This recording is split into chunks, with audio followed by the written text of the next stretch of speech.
So welcome back to another episode of the Unfinished TBR. I'm Hannah. I'm Allie. I'm Casey. And today is another reading debrief, the month of March. Whoop, whoop. Oh.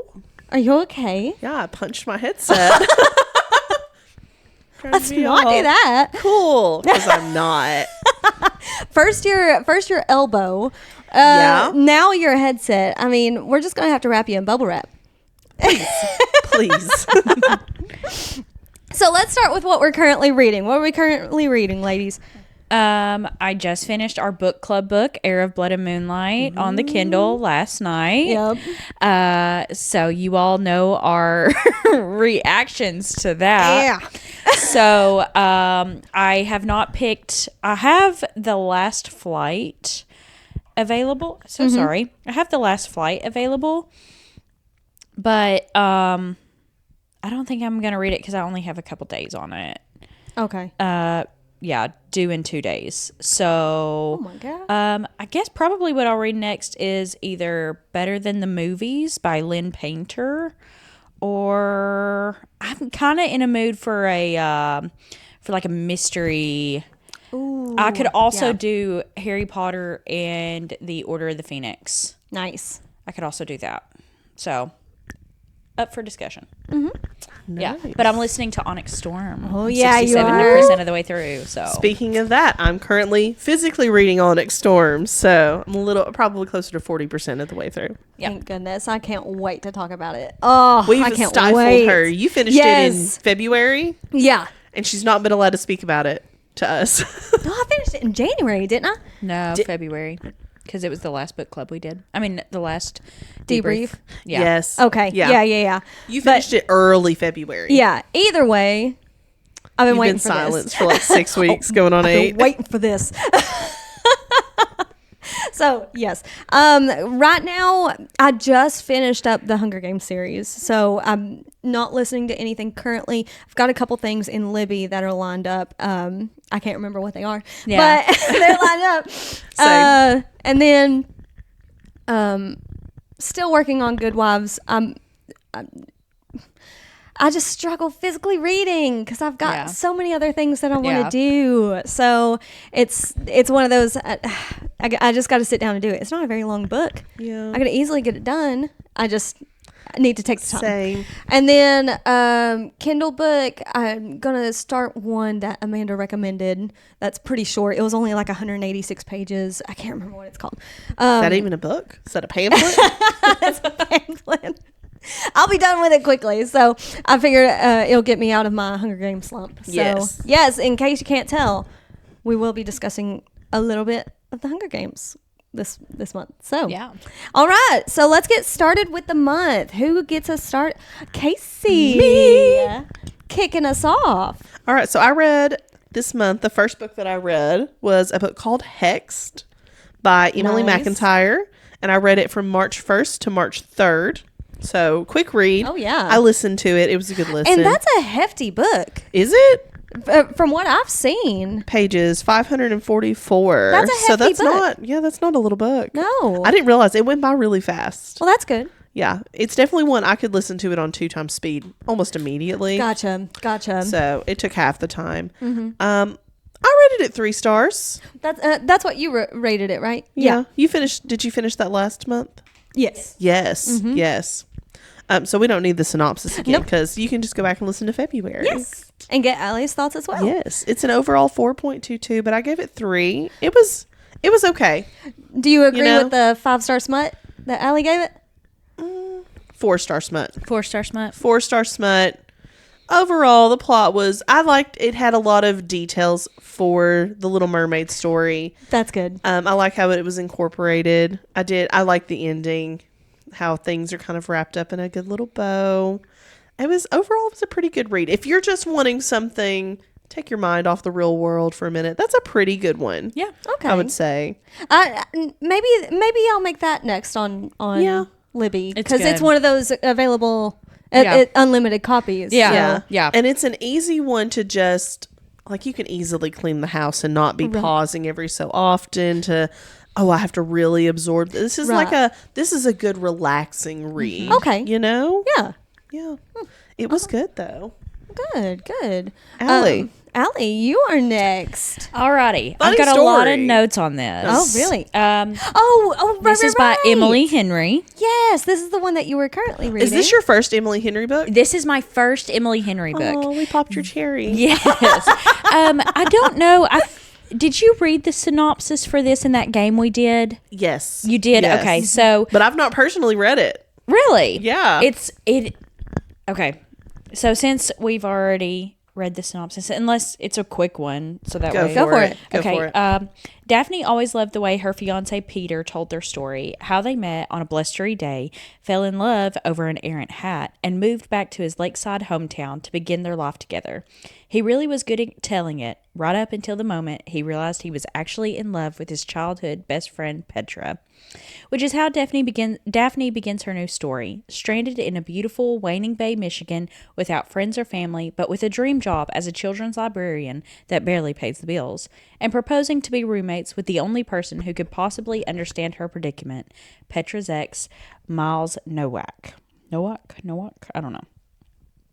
Scruffy and chaotic, with a penchant for taking solace in the sounds of heartbreak love ballads, Miles is exactly the opposite of practical, buttoned-up Daphne, whose co-workers know so little about her they have a running bet that she's either FBI or a witness in witness protection. The roommates mainly avoid one another until one day, while drowning in their sorrows, they form a tenuous friendship and a plan. If said plan also involves posting deliberately misleading photos of their summer adventures together, well, who could blame them? They would never fall for each other, right? This is a romantic comedy. I read it from March 1st to March 3rd. It's 400 pages. This is my first 5-star of the year 2025. Is it really? It is so good. I actually colored in my coloring book. Oh, That's so cute. 4-star spice. It is, and it is actually spice. Nice. It was so good. I wrote in here, like, I hardly laugh out loud when reading. I've talked about this, but this book had me doing my high-pitched evil laugh. So, I couldn't put this book down. Like, I would be at work, or like, Isla would be about to be going to bed, and I would get the nervous butterflies thinking about being able to read this book. yeah. Oh, I love It is that. so cute. It is so witty, fun, just quick. And this is my first Emily Henry book. Yeah. And I'm terrified that she's going to be a Frida McFadden. So Right. please don't let this be like the one good Right. one where I'm And like you hit the jackpot digging. with it. Yes, Yeah. I'm like digging for more, and it's just not this. But Miles reminds me so much of Aaron. And then, Nice. like, Daphne, she would say something, and it would remind me, like, totally something I would say. Aw. So if you want, like, a sneak peek into my relationship, you got to read this book, because it is just... That's so cute. And I also put, the smut is good. It's no icebreaker smut, but it is smut nonetheless. It is $12.99 on Kindle. It is $14.24 on paperback, or you can do what I did and wait until Libby is available. It's a several month wait, isn't it? I think so. Yeah. Maybe. Let me look. Yeah, several months. Several months. 60 people waiting per copy. Jeez. It's so good. Holy cow. It's so good, though. Worth the It's wait. worth the wait. Worth the wait. Worth Okay. the wait. Okay. Again, I'm very stingy with my 5 stars. Right. So keep that in mind whenever you realize That's that I rated this insane. 5 stars. Nice. It is so cute. Oh, I'm excited now. So cute. I think I've already got it. Like, I think I would lined buy a up. physical copy of this to keep on my bookshelf. Really? Yeah. Ooh, nice. Little trophy. Yeah. Yeah. Love it. Love it. Who's next? All right. So, I read Birthday Girl by Penelope Douglas, which was my book club recommendation. Yes. I am really glad mine was not chosen for the sake of me not being in the hot seat like Casey is. because I also did not read the synopsis. I also did not have any clue. There was one of our followers on Instagram recommended this, and so I put it in as the book club recommendation. And once I got to reading it, I was like, oh, thank God. Oh, thank God. It's a good book. Don't get me wrong. But I read it from March 1st to March 5th on Kindle Unlimited. Let me read the synopsis, because I still haven't at this point. So I don't even know if the synopsis would have told us. You didn't even read the synopsis after you realized you didn't want this as a book club book? No. Oh my God. I did not. I don't know what I was thinking. I think I was just too scared? Probably. That it was clearly a bad choice for you? Yes, probably. All right. From New York Times bestselling author Penelope Douglas comes a new forbidden love story. Jordan. He took me in when I had nowhere else to go. He doesn't use me, hurt me, or forget about me. He doesn't treat me like I'm nothing, take me for granted, or make me feel unsafe. He remembers me, laughs with me, and looks at me. He listens to me, protects me, and sees me. I can feel his eyes on me over the breakfast table, and my heart pumps so hard that when I hear him pull in the driveway after work. I have to stop this. It can't happen. My sister once told me that there are no good men, and if you find one, he's probably unavailable. Only Pike Lawson isn't the unavailable one. I am. And then Pike. I took her in because I thought I was helping. She'd cook a few meals and clean up a little. It was an easy arrangement. As the days go by, though, it's becoming anything but easy. I have to stop my mind from drifting to her and stop holding my breath every time I bump into her in the house. I can't touch her, and I shouldn't want to. The more I find my path crossing hers, though, the more she's becoming a part of me. But we're not free to give into this. She's 19, and I'm 38. And her boyfriend's father. What?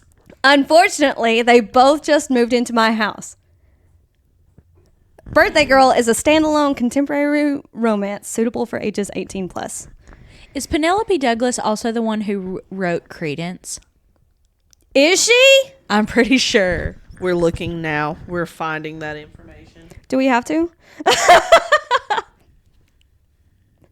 So, yeah, I would have known from the synopsis. Yes. Had I just read it. Yes. Yes, she is. Wow. Okay. And we all know the Credence lore. Yes. We know the, yeah. Uncle and cousin. Yep. But it's step cousin. It's still cousin. It's still cousin. Yeah, clearly Penelope Douglas has a thing for family incestual relations. Oh, God. Yeah, so if I had just read the synopsis, I would have known I probably wouldn't like this based off of my review of Rivals. If you remember from the January reading debrief, she was 18. He was 38. Penelope, no, what's her name? Jordan is 19. He's 38. So, but overall, it wasn't as bad as Rivals. Like, it didn't have those little snippets where it was like, she looks so young. She could be 14. No, it wasn't that. I'll have you Thank know, goodness. she actually did also write a book called Rival. I don't think it's the same one, obviously. It's not the but same one. I was like, oh. That's funny. That's funny. So yeah, at least it didn't have those little snippets like that, which I was grateful for. There were a couple things where I was like, but overall it was a steamy book. It was with people you shouldn't be steamy with, I'm assuming. Yeah. I mean, don't get me wrong. The boyfriend was trash. And well, I mean, he was raised by his father, so. But the dad was nothing like it. So he was mainly raised by his mother, and she told lies on Pike. Cause yeah, it's always the mom's fault. Yeah, in this case, it definitely was. This is why it's okay to steal your son's girlfriend. Yeah, it's 100% your okay. mom lied to you, so I can have your girlfriend. Yeah. Maybe she didn't tell too many lies. Maybe the truth was only slightly stretched. Just slightly, apparently. But, yeah. So, here's my review. I'm not an age gap girly. I think it's weird how hyper-focused he was on calling her a kid, but at least he didn't say she looked like a minor and say she was the most beautiful he'd ever seen her in the same sentence. Looking at You, Rivals by Jilly Cooper. It got an extra star just for that. So Rivals caught a stray shot in my review of this. I really don't have much to say about it. It was a 3-star. It's a 3.93 overall. Mm-hmm. It was a fine written book. Just not my thing. I'm glad I read it, so I had that connection with our follower, so hey, if you're a follower, suggest something and we can at least talk about it a little bit, so it's on Kindle Unlimited, but also as of earlier in the month, it was only $1.99 on Audible. Oh, cool. So that's pretty cheap, actually. Yeah, for an audiobook, that's a really good deal. So I would say it's worth that. Yeah. Granted, I read this one on my Kindle, so I haven't heard the narrator, which can that's true. That's that a can make or break thing. it. So maybe listen, I think they do a test this audiobook first, like a test first. So listen to it, see if it's a good audio narrator, and then it's only $2. That's a pretty good deal. So for the content of the story, if that's your thing, it's worth $2. Yeah. So. Who is next? So from the highest of the highs to the lowest of the lows. This is my Truly Madly Deeply. You understand. Yes. Except Hannah pushed through Truly Madly Deeply. I did not. But I still have to talk about this book because of how bad it was. So this is a DNF? This is a DNF. Ooh. I started on March the 3rd, 2025, and I did not finish. When did you cut it off? Like what day? No, I said I DNF'd at 39% of the way through. Wow. I tried. Yeah, that's a true try. Yes. So. How many pages was it? 448. Okay. Yeah. You were well over 100 pages in. 448 well over, but you were over. Times 0.39, 174 pages. Yeah, well over 100 pages. Yeah, I should have trusted my judgment. So, this is Magnolia Parks by Jessa Hastings, recommended by TikTok. I remember seeing your post on TikTok about this. Yes. Okay. Yeah. So bad. This is part of a series. It's part of the Magnolia Parks series. Is it in the middle Daisy of the series? Hates? Huh? Is it in the middle of the series? No, it's the first book. Okay. It's the first book.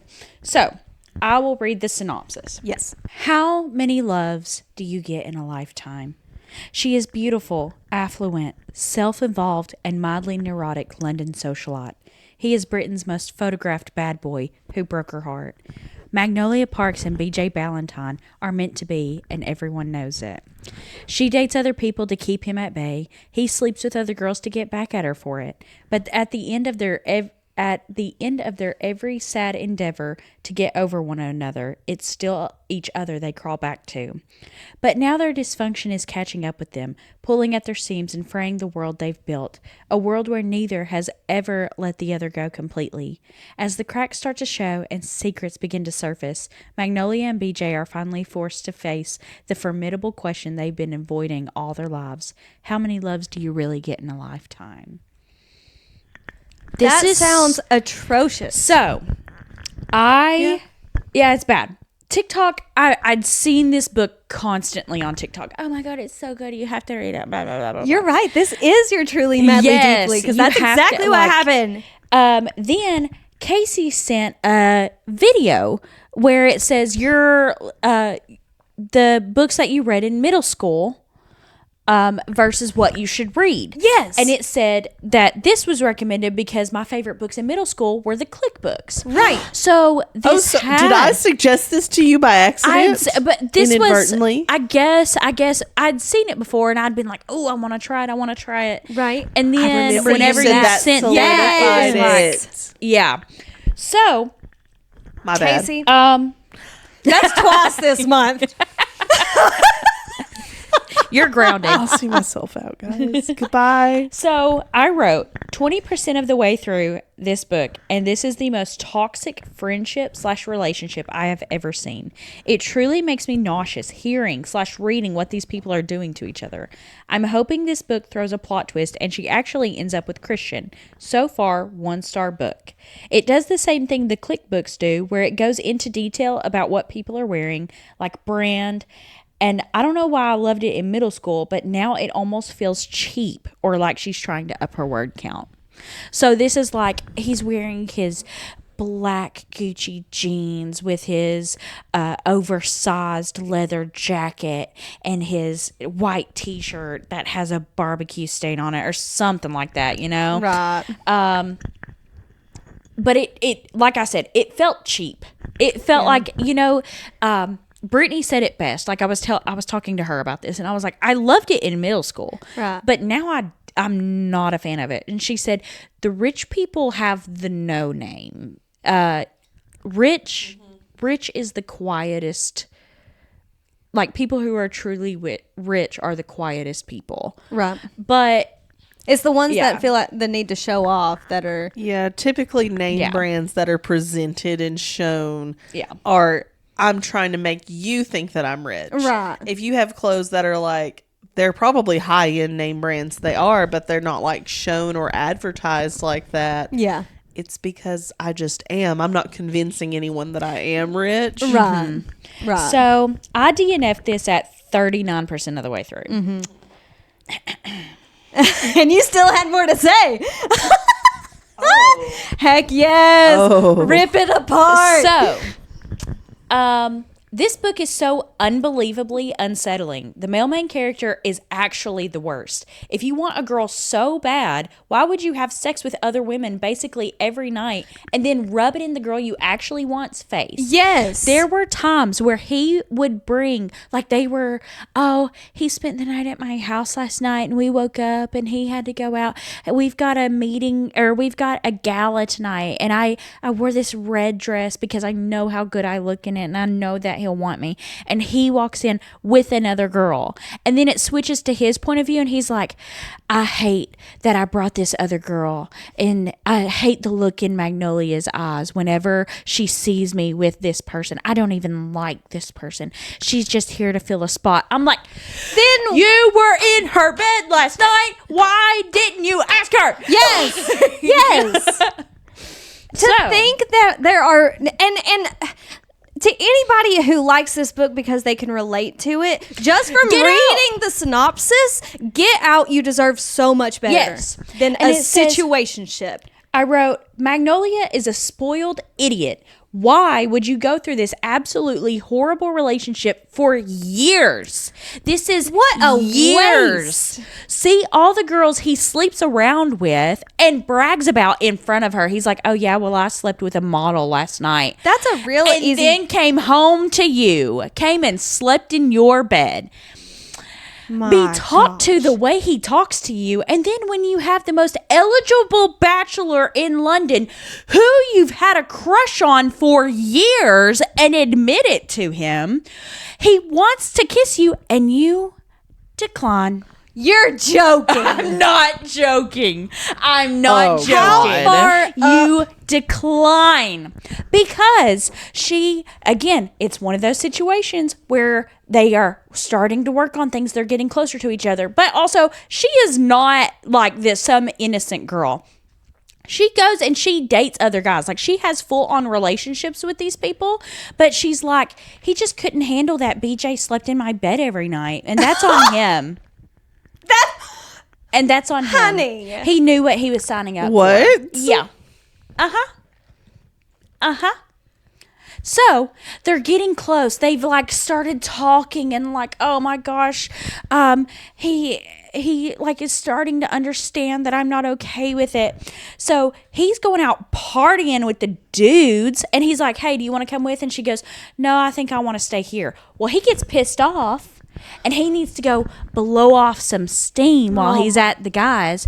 So he has this random girl give him a lap dance in the middle of the club, and then whenever she's like, no, I want to go and I want to like spend time with him, she sees him getting this lap dance from this half naked girl, and who's like kissing his neck and rubbing up against him. He gets mad at her. Yeah.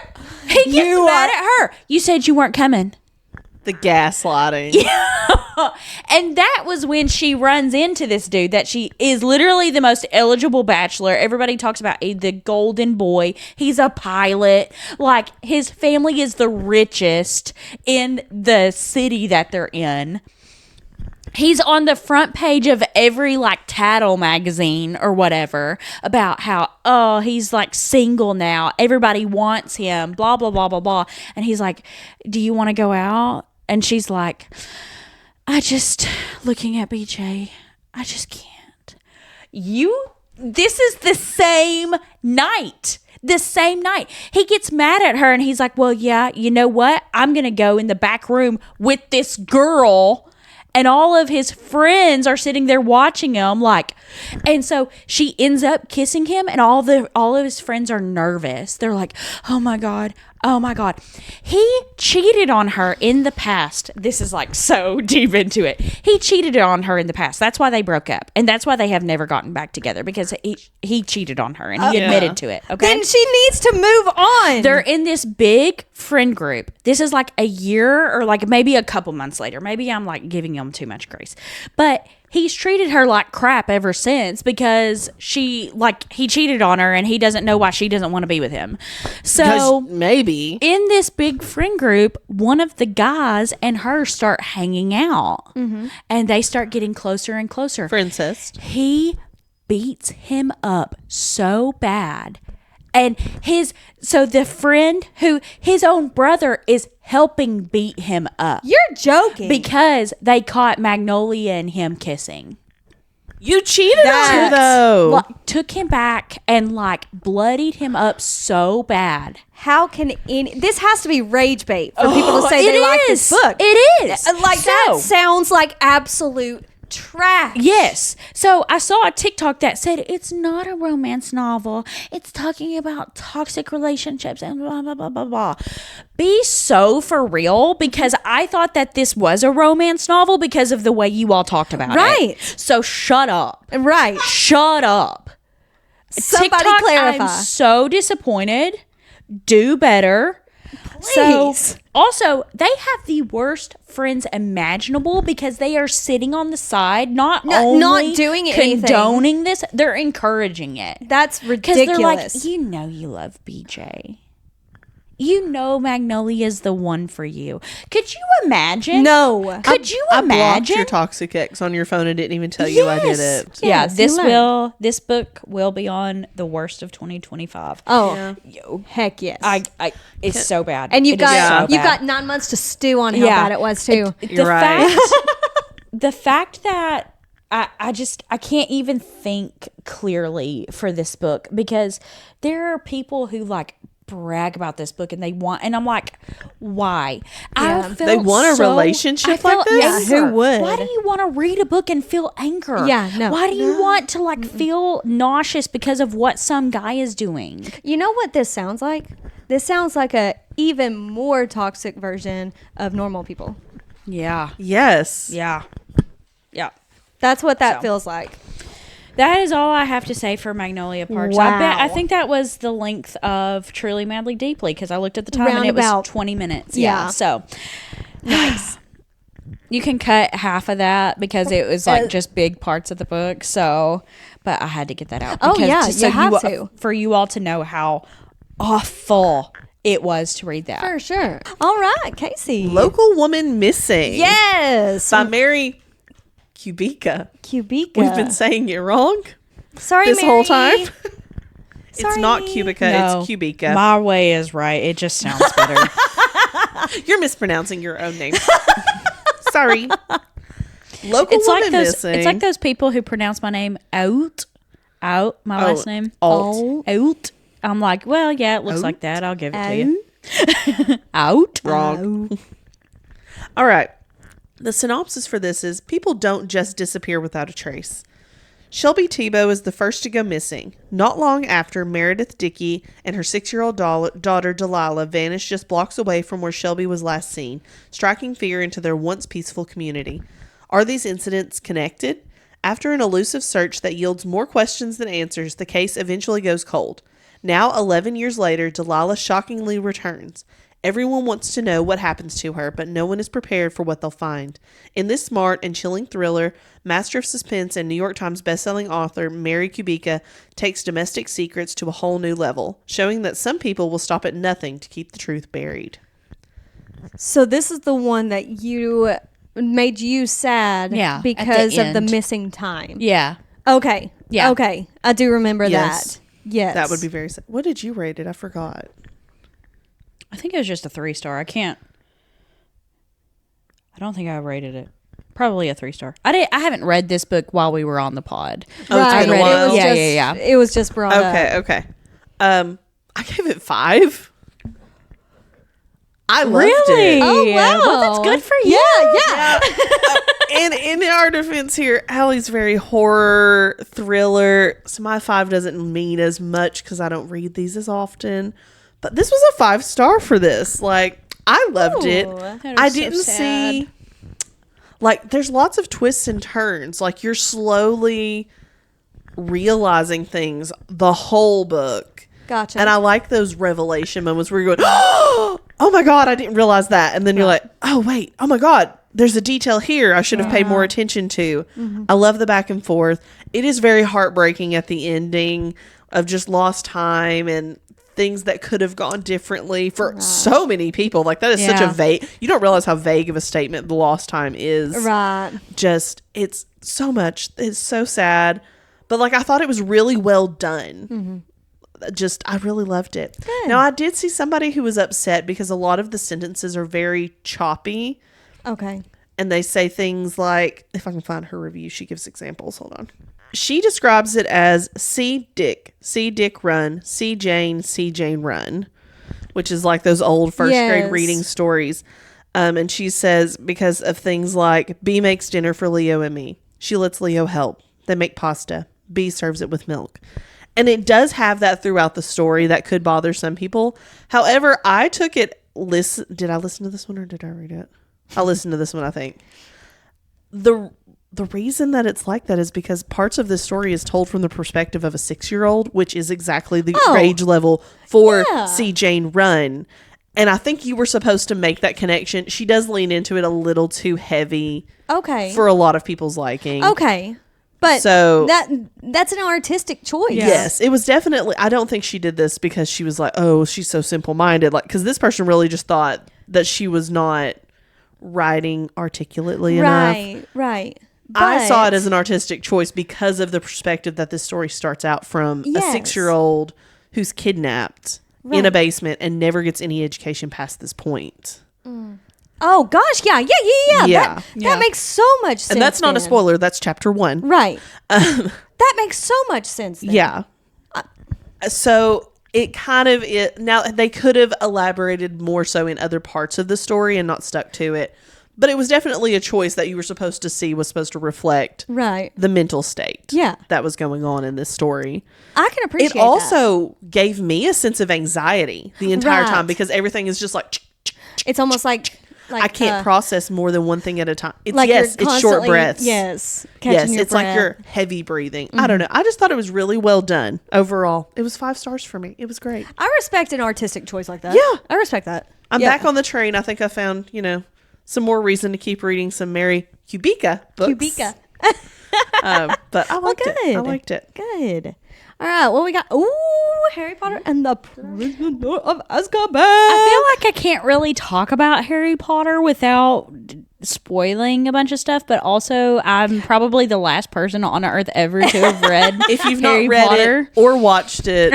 You've been living ahead and you're living under a rock, but we're gonna spoil it because next after that is I'm also Harry Potter. Nice. So. Yes. So, Harry Potter and the Prisoner of Azkaban. I started reading this March 4th. I finished it March 6th.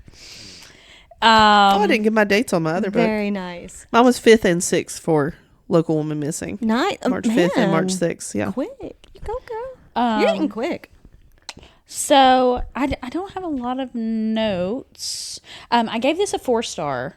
So I like how I can tell that even though this is the 3rd book, it is all leading up and setting up the story for the real story. This almost feels like chapters for the real, the big picture. Yeah. Like there are things going on in this book. Yeah. Oh yeah. I almost want to think that this is. I think that The Prisoner of Azkaban is my favorite so far. Yep. That checks. Yeah, it is so well done. It really is. It is so well done with it being a part of a bigger story, but being interesting enough as its own individual. Yes. I'm finally starting to understand the jokes, like all the typical stuff that I solemnly swear I am up to no good is finally, I'm like, oh, everybody says that, whatever. Yes. And Sirius Black, getting to meet him, the connection with the dog, the bus is so fun, right? I love it. Now I skipped the first movie and the second movie. Okay. So me and Aaron started watching the third one because he said that I was like, I've watched enough of the first two to where it doesn't bother me to go ahead and skip it. The third movie is kind of when I started falling off a little bit. Okay. So it was interesting to read this book and then go to the third book because there are a lot where I'm like, where's this person at? Yes.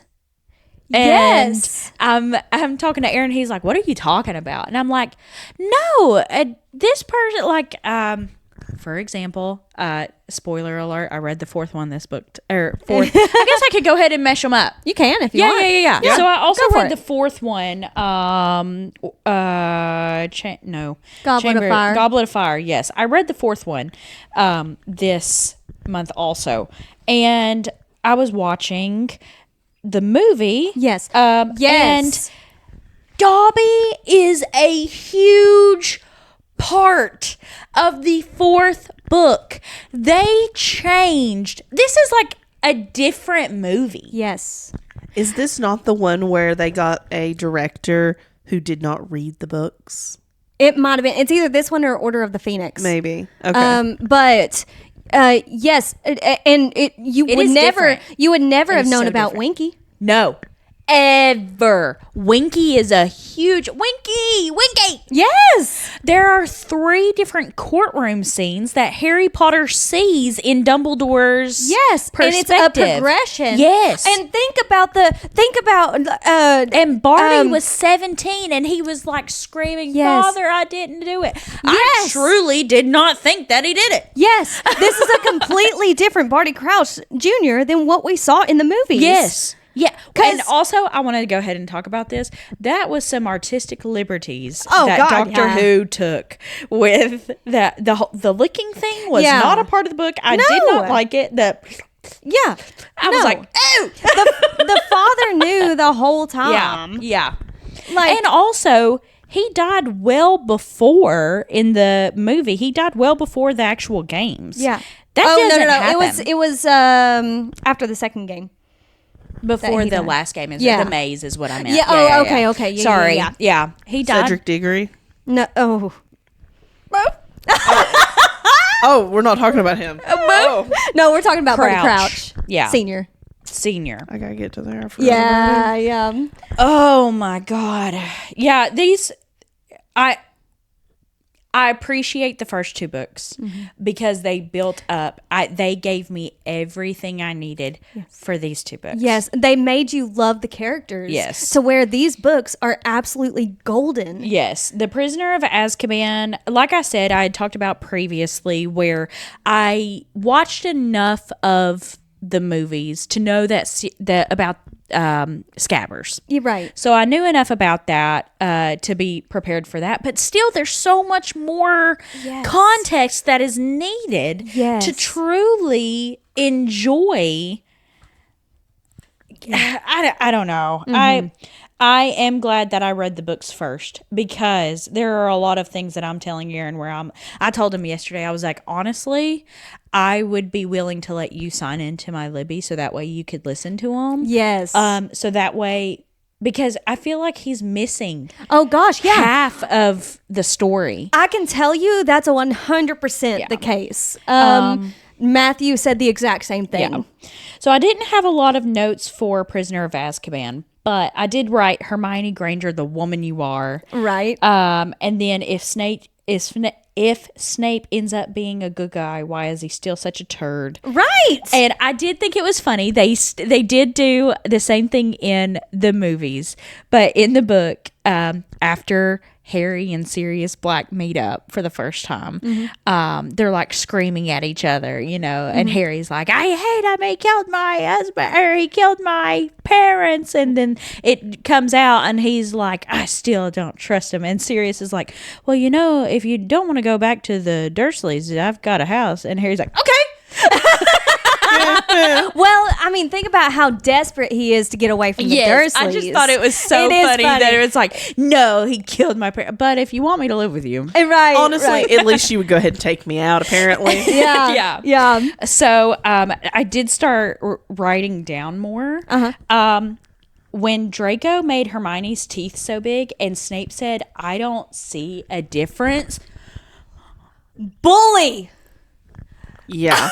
There is no reason to be a bully to your students. Oh, I don't care how heartbroken you act.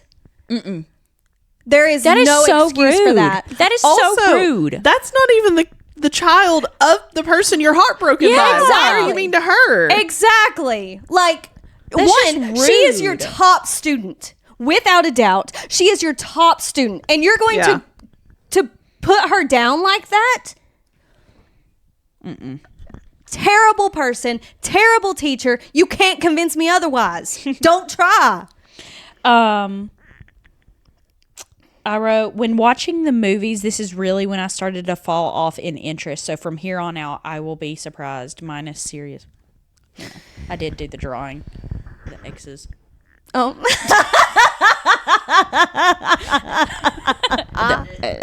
Long. Cedric is such a pure, sweet boy. How could he have been done so dirty? I know. He is so... Yes.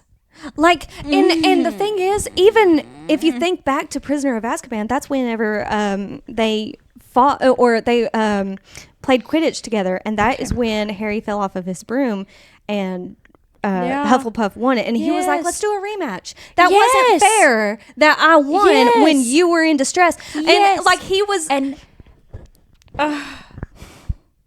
and sweet 16-year-old boy, his dad, 15-year-old at that point. His dad had a totally different attitude in the movies. He was like, he just bested you in the book. Yeah. But in the movies, he's like, hey, Harry, come on over. That poor sweet boy. Yes. But who's your favorite? Who are your all's favorite characters in the series? Sirius Black. Okay. McGonagall. Okay. Hagrid. Hagrid is a good one. Yes, Hagrid's a pure He's my soul favorite. too. I like Dumbledore just because I don't know what's happening half the time with you. You're just flying by the seat of your pants, it feels like, and then things fall into place, and you're like, oh. I told Aaron last night that in the books, Dumbledore is a lot like your dad. Yes. Where he is serious when he needs to be, because I have seen him at work. Right. So, and I've tried to joke around with him, and he's like, right. he is serious. Yeah. You cannot get him to crack. But I was like, is he mad at me? Because he's such a different person. Yes. He's got this switch in his brain like Matthew does. But when, like, just in general, he's funny, he's goofing around. That is how I view Dumbledore. Yeah. And it's not really portrayed in the movies. I will say that in the third movie, whenever he's like, like they're walking back in, they're like, oh, he's like, oh, hey, Harry, Hermione. And they're like, we did it. Did what? Oh yeah. What? Good night. Yeah. That is like true Dumbledore in my opinion. But what pisses me off about that scene in the movie is that he purposefully told them to get back in time so that he could lock them in, so they had that alibi of the door's been locked. Yeah. They couldn't get out. What are you talking about? But then it's just open, and we missed Snape. He was talking about getting the Order of the Merlin. Yeah. He was talking about getting all these awards and stuff for the capture of Sirius Black. And then he comes storming in afterwards, after he's set free. And he's like, I know Potter was about. And he was like, we just had to unlock the door. How did Harry get out? And he was like, I know Potter. And it felt like what's his name from the Fairly Odd Parents? Yes, he totally gives Mr. Crockett vibes. Yeah. Yes. I almost picture it was Potter. I totally picture Mr. Crockett as Sirius Snape. Yes. So tell me why they casted such a beautiful man. That guy's way too hot to be Snape. So, my favorite characters, I'm only on book 4. But my favorite characters are the Creevy brothers. They are so sweet. When they tried to charm the Harry Stinks badges to say support Harry Potter, my heart broke in half. Like they're just those sweet boys deserve everything good and kind, and they're so funny. And every time they pop up, I am just so happy. They're so good. When we see the younger one come in, and he's like, I fell in. yeah. And he's like swallowed up. And like the squid pushed him back up, and he's like, yes. He's so cute. It's so cute. He's so perfect. And I was walking when the whole Mad Eye started confessing. And my jaw was on the floor. Yes. I know that I looked insane. Like people were probably like, because I was walking at the park. I was like, this is the face, and I'm just. They're like, does she have jaw surgery or something? You know, like. And Fudge can kiss my pale white butt. Yes. And I cannot believe I'm over halfway done with this series. Yes. So that is pretty cool. I love it. Oh my gosh, I'm so excited. So excited for you to keep that going. is both of my Harry Potters. Love it. All right. And now, Chamber of Secrets. Let's back up a little bit. Well, maybe we're not done. No, this one I gave it 4 stars. This was a really good read. I didn't feel like it was too far off the movie. Just the Ginny stuff. Just the Ginny stuff. And there's a few parts with Tom Riddle's backstory with Moaning Myrtle and all of that. That's very different in the book as to how it's presented in the movie. Because of course I was like, put it on as soon as I finished it with Caleb. Because we're both reading them. Yes. But I felt like it was the most true so far to what you've read. Yeah. And I've enjoyed that so far. Mm-hmm. Definitely a lot of groundwork happening here. Right. So I don't really have anything new to say. Right. But it's a very good book. I'm liking it. I'm excited for the next one. Yes. The next one, it's a tie between the 6th one and the 3rd one on my favorites of the series. Really? Yeah. Really? So I'm excited for you to get to Prisoner of Azkaban. I really liked the 4th one. Though. Wasn't it so good? It's I was so so good. worried whenever you said I do not care about Quidditch. I was like, God, she's gonna start like gonna getting hate the rest of it. she's gonna get to the Quidditch World Cup and she's gonna be like, okay, I'm done with this series and just stop. Yeah. And I was like, please push through. But so I'm glad you liked Goblet of Fire. That's Matthew's favorite. Yeah, it was necessary. I really like Goblet of Fire. It's right now it's a tie between Prisoner of Azkaban, and I really can't choose between the two. Yeah, They're very good. they're so good. Oh, and I read this from March 7th to March 9th. Nice, Cool. nice. Righty. Would have been faster when my kid didn't sleep the night. One of those. So I read Educated. Did you love Tara it? Westover. Did you love it? Did you love it? I gave it 4 stars. So I kind thought of, yeah. It was very good. I don't know. There toward the end, it kind of felt like it was dragging out. It was the same stuff over and after it got past the part where her brother was with the knife and everything. After it got to that point, I was like, okay, now it's starting to like slow down. That was, and the rest was come down, you know. Mm-hmm. But it was good. It was good. I read this March 6th through the 11th on Libby. I had a physical reaction toward her dad in this book, and not in the good way. I have never felt such rage that I can remember toward a man. Yeah, I wanted bad things to happen.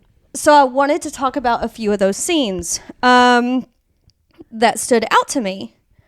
One, when he forced his wife to be a midwife, mm-hmm. even though she did not want to. Mm-hmm. She did not want that. And he said, this is your calling from God. Okay. God talks on my phone too.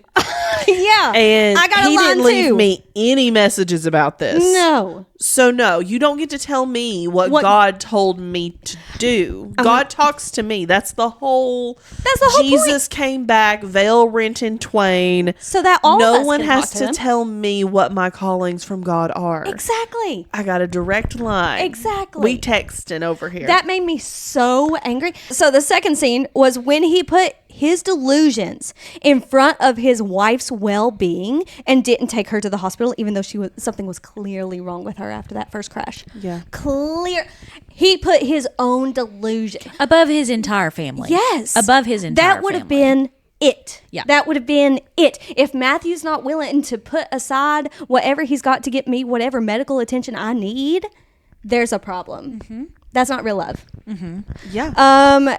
3, when he decided it was a wonderful idea to try driving home at night again against protests and got them in another car crash. Yeah. And just like the first, he put his delusions in front of his family. She needed a chiropractor. And he put his own delusions in front of them. Yep. Yeah. Because it was all me. Yes. Everything I feel yes. has to be right. And that just was not the case. No, absolutely not. He was not supportive of Tara going to school. But when Richard wanted to go to school, suddenly Richard was a genius. And he was so proud of him going to school. She gets to go to some of the most prestigious colleges, and she is not his genius child. Oh.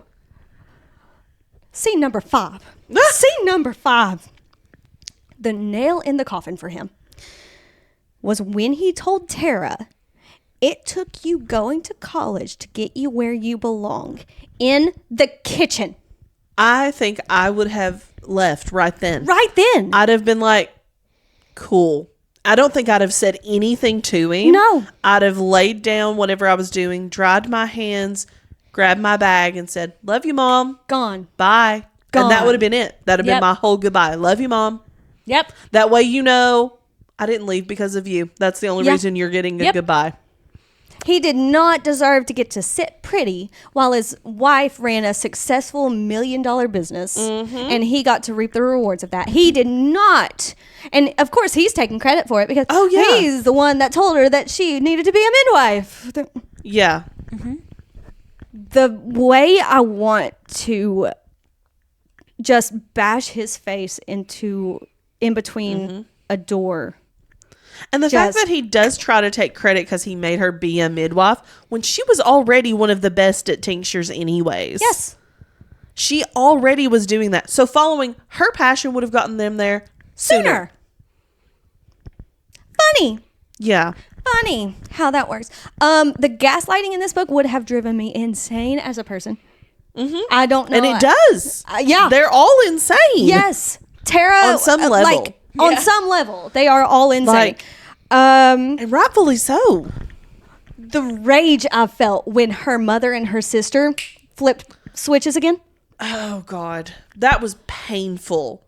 I was like, I wanted to cry for her. They're realizing it. They're going to have this revelation. They're going to get closer. They're all going to heal from this absolutely disturbing journey that they've been on their entire lives together, they're all going to get their healing. Good. That's what I want in life, is everybody to get the healing that they need. And then reality set back in, and you realize that doesn't happen in the real world. Good Lord. And whenever she stood up to the dad, I was like, it's really happening. This is when it's going to happen. They're going to leave together, and it all is going to be what? And then to flip right back. Backpedals immediately. Oh my gosh. It was whatever was easy. And I understand it was their survival, because they definitely were feeling, they were also in that fight or flight, got to do what I got to do to live. But man, to watch your child struggle on the other side by themselves. Yes. I will suffer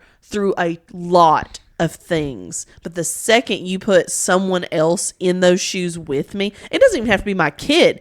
I'm a scaredy cat. You put me in a haunted house by myself, I'm gonna cry. Yes. I've walked through haunted houses with, have I gone with you? Probably I know not. I went with Victoria. I've only been to 2. I punched somebody in a haunted house once because Victoria's smaller than me, and I was like, you can hurt me. Right. You don't get to hurt other people around me. Right. So the fact that To watch your own kid. yes, this mother let this happen. Your own sister. Yes. Like, all of them, it's just like, she's right there, guys. yes. She's not the crazy one. You all know she's not the crazy one, too. Yes. That's the thing. They know it. Yeah, they're playing into his delusions. Just, let's keep him calm. No, don't keep the craziest person in your family calm all the time. Put him in a padded room where he belongs. Yep. So he can stop hurting people. Yes. Oh my gosh. And then the scene with her brother and the knife and the dog. I would have passed out from fear. Mm-hmm. Yeah. I'd have peed my pants. Terrifying. This book is crazy. Oh my gosh, is. it's unreal. Her life is insane. Yes. So thanks for the rage bait, Ellie. Appreciate welcome. it. I did give it a 5. I did give it a 5. Yeah. But I did think it kind of slowed down there toward the end. Well, you know. It's real life. Yeah. And that is true. It is real And life. it started getting better, so she had to talk about something. Yeah. It's a 4.47 overall. Yeah. Yeah. Oh yeah, that's right. I did originally rate this 4, but as I was writing these notes up, I was like, you know what? I'm still upset at these people, and the fact that those feelings are lingering tells me this was good writing, because it's something that stuck with me. So I readjusted my rating to 5 stars. So this is on Libby. It is also $8.99 on Kindle. Yeah. So, Do you all want to know a fun fact? yes. I found a book this month called Educating by Laurie Westover. What? Yep. Who's Laurie? Her mom. Please tell me you're is- joking. The description is, this book is my memoir, a memoir that for several years now I have known I would one day write. But let's set the record straight here. Part, but only part, of the impetus for writing my memoir at this time is the publishing of our daughter's book, Educated. I want to tell the story of my life as I really lived it. I want my grandchildren to know who their mother is and was, and I want to be a force for good in their lives. Also, I feel a compelling desire to shine a light of accuracy on homeschooling, herbal medicine, and the living of a conservative and Christian way of life. The way I want to burn every single one of those books that's in existence right now. Yep.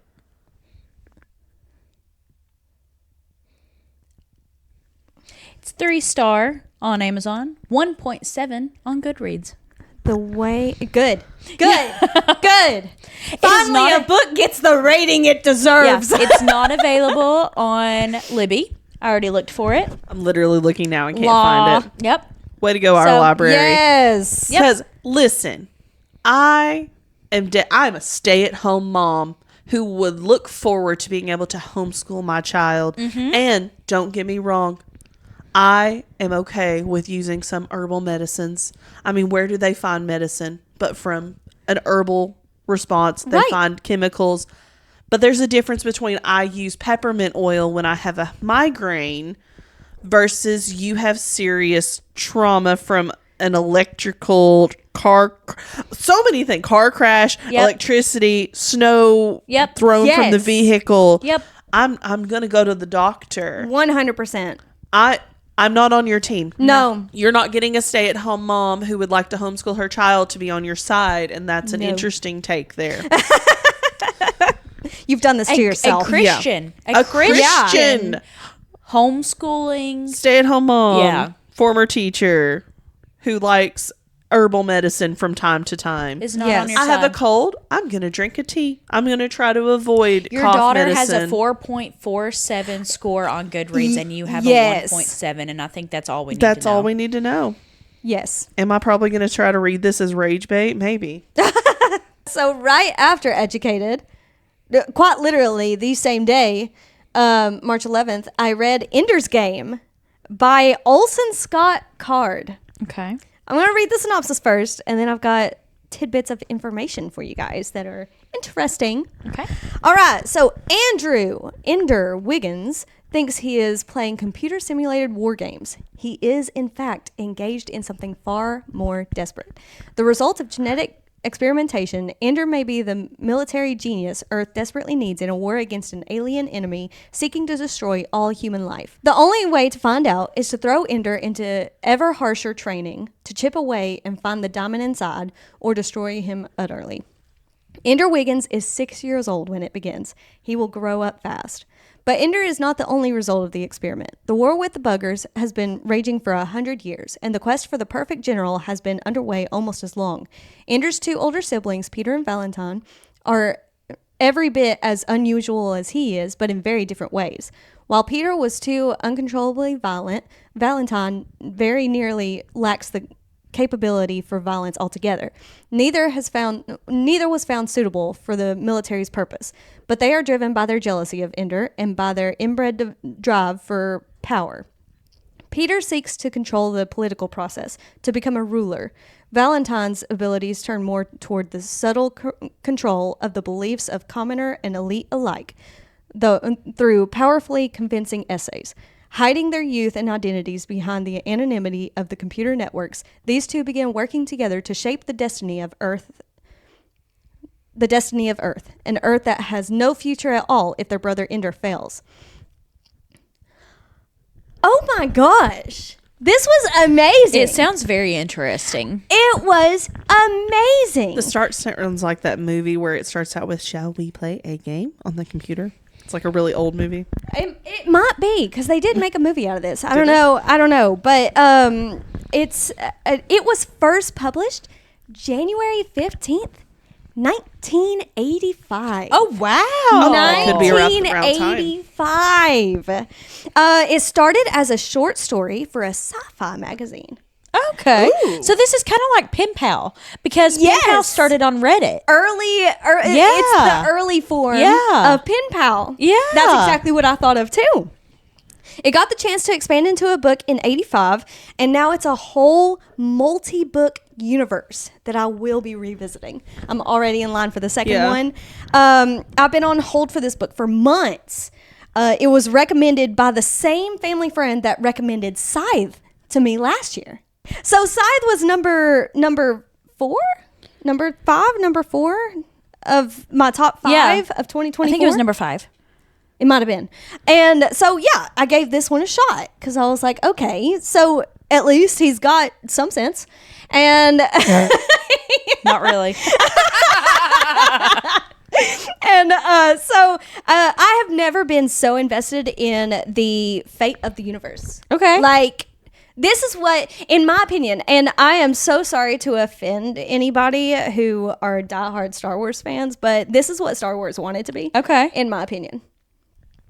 Just saying. I've only watched them the once, but I feel like this is what they were wanting, and this did it spectacularly. It also did not matter to me that it was a 10-year-old boy. Yeah. I was so invested in this 10-year-old boy saving the universe. Like, for anyone interested in a good book to read with your child, this is a good one. Okay. Yes, it is not Like my 1.5-year-old, or... Yeah. I mean, you can always read it to her again whenever she's a little older.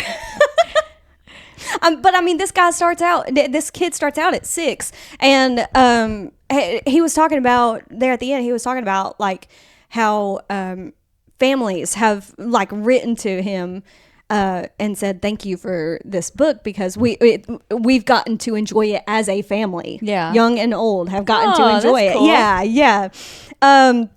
I would highly recommend listening to this one on Libby because from what I can tell, Libby has the 20th anniversary audiobook.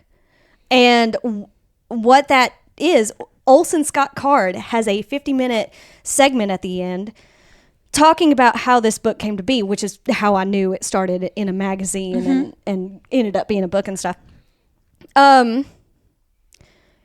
He's really funny. Yeah. He is so hilarious. You can tell it's not scripted at all. He's just talking about his experience. And like, he's just so, he makes these, I was laughing out loud. It felt like I was watching or listening to a podcast. It was so funny, and he's just a very entertaining person. So it's no surprise that somebody like that was able to write such an engaging book, because just him talking for 50 minutes, I was locked in. It wasn't even the book anymore. I was still locked in. That 50 minutes made me go from just a fan of the book to a fan of him as a person. I loved it. So I highly recommend listening to. Also, he makes a guest appearance in the audiobook. Like, he has a few lines in the audiobook.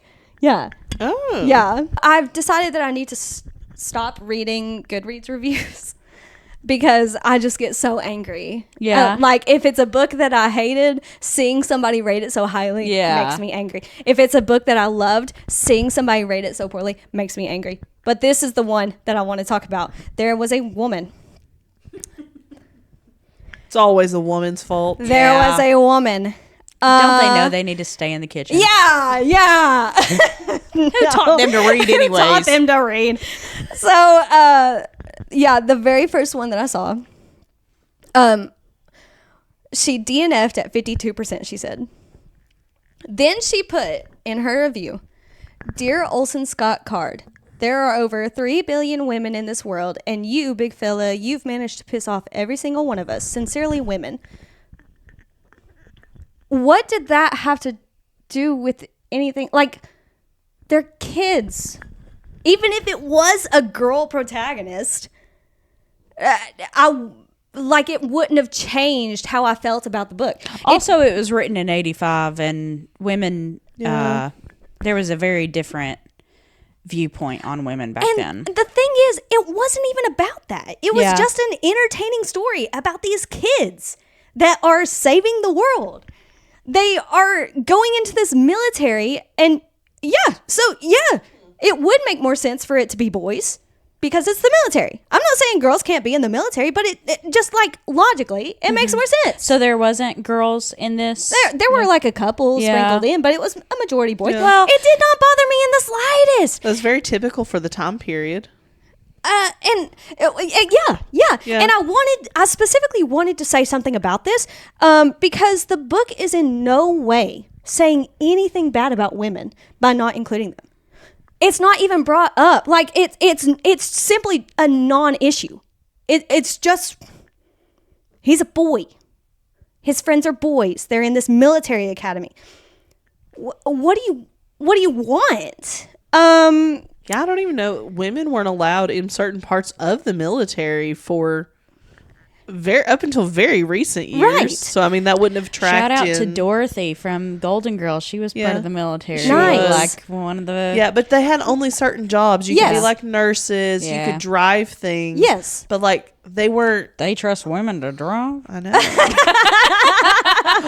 Only cargo and military personnel is Not considered anything. cargo. Yeah. Nothing important. So this book has absolutely nothing to do with gender. So why are you trying to bring gender into it? Yeah, I mean, Is I'd have my to read it to question. know, but it sounds like it's I have off to topic. read to see because I'm like so overly feminist. Well, that's the thing. I was It's like, just I'm with this lady just because, but I'm confused. Why are we mad? that's the thing. It's not like he never once badmouths women. Yeah. He never says, it's never even brought up, hey, why aren't there women around here? Well, it's because it's a military and it's meant for boys. Like, that's Hannah never skipped the whole sandwich making chapter. that's never even brought up. It's just an enjoyable story. I could not imagine if I went into every single book looking for a female protagonist, how many amazing stories I would miss out on. Because, you need balance. I can't read anything that doesn't have a strong female character that opens a can on the enemy.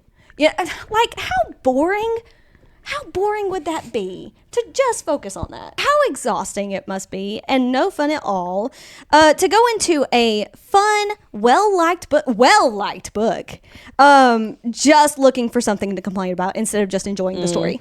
Like how miserable that must feel. I couldn't imagine. So hate that for you, lady. But love that for me. Because I'm not takes worried. your Goodreads reviews personally. I do. And this is why I would not survive as an author. So I gave it 4 out of 5. It's a 4.31 overall. Okay. Yeah, with over 1 million reviews. Wow. Yeah. That's insane. So I think you're the only one looking for an issue, lady. Libby and Kindle Unlimited. Yeah. Cool. But like I said, I would highly recommend listening to the 20th anniversary edition. Okay. It is worth a credit because it's simply for that 50 minutes at the end. Loved it. I will say the movie that I was thinking of at the beginning when you said it was called War Games, which was a movie that came out in 1983. And then this book was written and published in 1985. Yes. So there is a chance they could have played off of that same idea because it starts out with a kid in War Games who gets on a computer and has accidentally found a backdoor into military nuclear weapons. Holy cow. So a very similar start, but I don't think they veer in the same direction. I think they just kind of, maybe they took some inspiration. Right. So maybe you have 2 movies you should watch. Possibly. The Ender's Game actual movie that came out in 2013. Which I heard it's not good. Oh, really? But, and then the 1983 movie. Yeah. Nice. War Games. Nice. All right. Allie. Allie. You read The German Wife. I did. And I really don't have a lot to say about it, especially because, you know. Oh, yeah. It was already talked about in the mini-sode with Rusty. So, if you want a more in-depth, I guess, go watch with Rusty and Hannah. That's my dad. I read this from March 7th to March 14th. I can't remember if you all talked about this. I hated Lizzie's character. Really? I hated her. I mean, I couldn't. I was invested in her story, but I wanted her to make better choices. Yes. The fact that they made me like literal Nazis more than her. Oh. Don't say that. You'll get canceled on here. No, they didn't want to be Nazis. They were forced into This it. is my formal apology for thing. hanging out with Nazi sympathizers. That's I would like to leave. I don't know how to feel about this book. I really don't, because it did feel Nazi sympathizing at some points, because you do hope that if you were in that situation, you would be able to stand up. I realized that they were like, but it just still felt like it was like, hey, not all the Nazis did it. And that is history. Mm-hmm. That is fact. Mm-hmm. But it just... That is humanity as well. Yes. It's a hard thing. We're back to tomorrow. Yeah. It's a hard thing to stomach. I do want you, the rest, I just want to say, you would love The Nightingale. Oh, God. I'm so stressed. Yes. I'm so stressed about it. I got pushed back to several months when I lost my library card. So. The Nightingale is I want your dad to read The Nightingale to see how he feels. Okay. In comparison? Yeah. It's about World War II. Okay. So it's not just Project Paperclip, which, by the way, I didn't know about Project Paperclip. Well, that's the thing. Every time you hear about that time in history, which me and Dad talked about this, I don't know if I left it in the episode or not, but every time you think about that time in history, you think about the concentration camps. You think about all this. You forget about the other side of things. The science behind it. Yes. Yeah. And that's... Unfortunately, a lot of science came out of that time period. Yes. Yep. At a lot of people's expense. Yep. So, I see what you mean, but at the same time, I do think it shows that there was still humanity in some of them.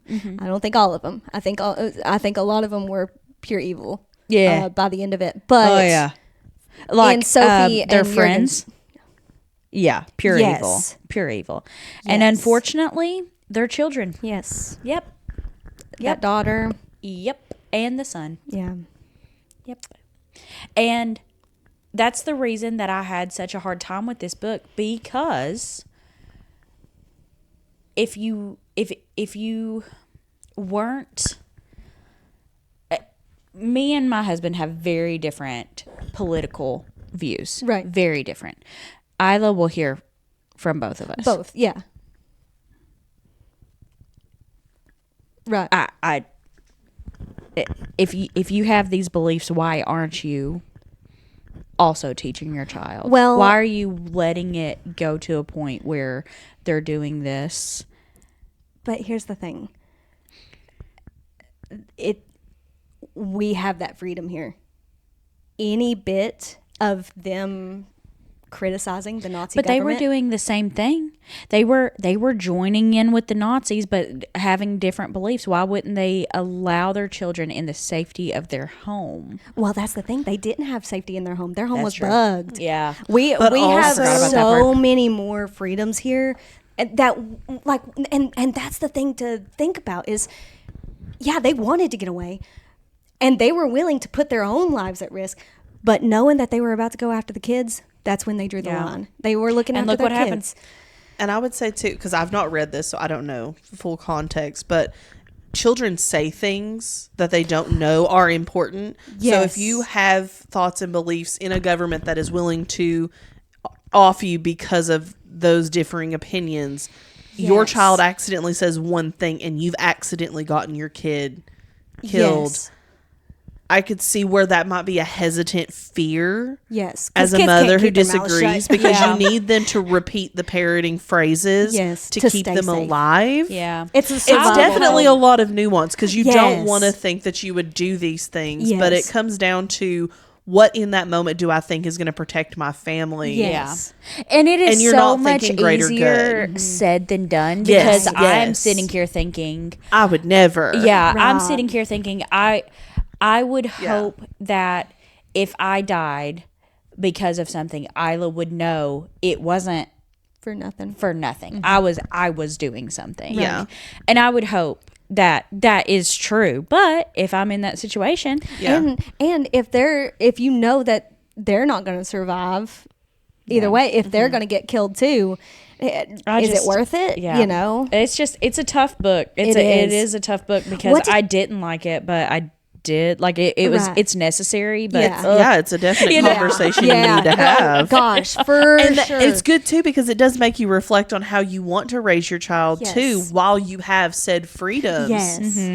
And that's what Dad was getting at. He was like, we can't even begin to understand what they had to put up with, that they didn't want to, but for the sake of their children, they were forced to. And he got really like passionate about that, like calling people Nazis and stuff, and like, you don't understand how bad they had it if you think that we're living in Nazi Germany right now. Like that's what made him so upset about it. Yeah. I'm not But gonna lie, I've not seen this episode, so yeah, I mean, I didn't expect you to, since you haven't read it. I didn't, but yeah, yeah, I was he kind of got waiting pretty to see if I passionate about decided it. to watch it or not. Something I don't have context. Yeah, for this, yeah, but yeah. But now you do. Yeah. So it's a very important book, in my opinion. And it does shed more light on Project Paperclip. Yep.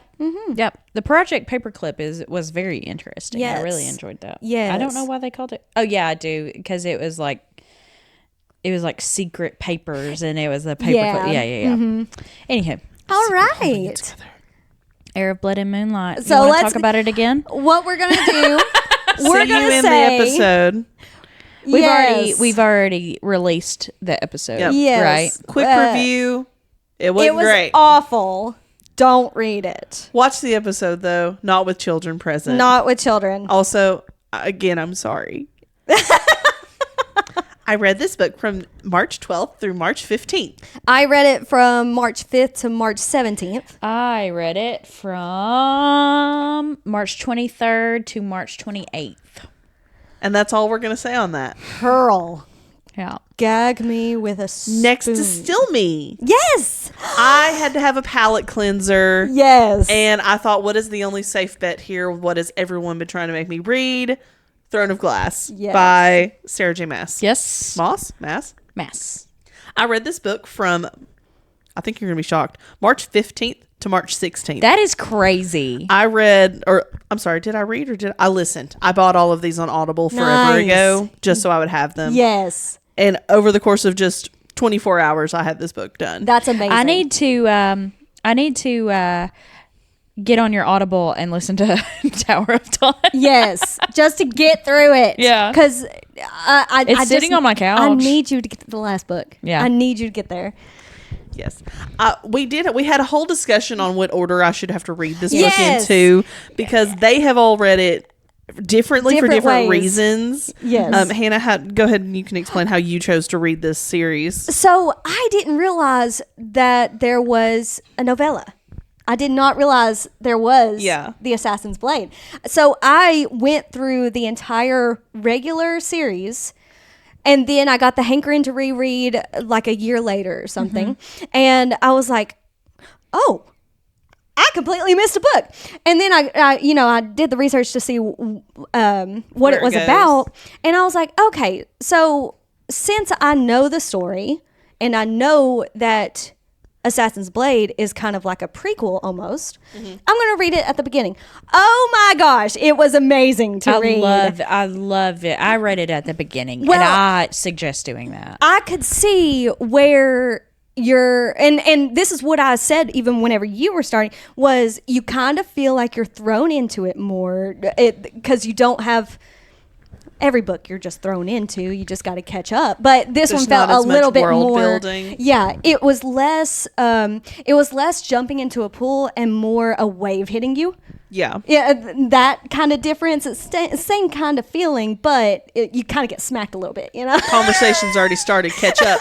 Let's go. Yeah. So I was like, okay, I can see where somebody wouldn't read this first, but I personally couldn't imagine putting it where they say to, knowing the information that I know and then having to readjust my brain, like flip back and forth like that. I just personally. Yeah.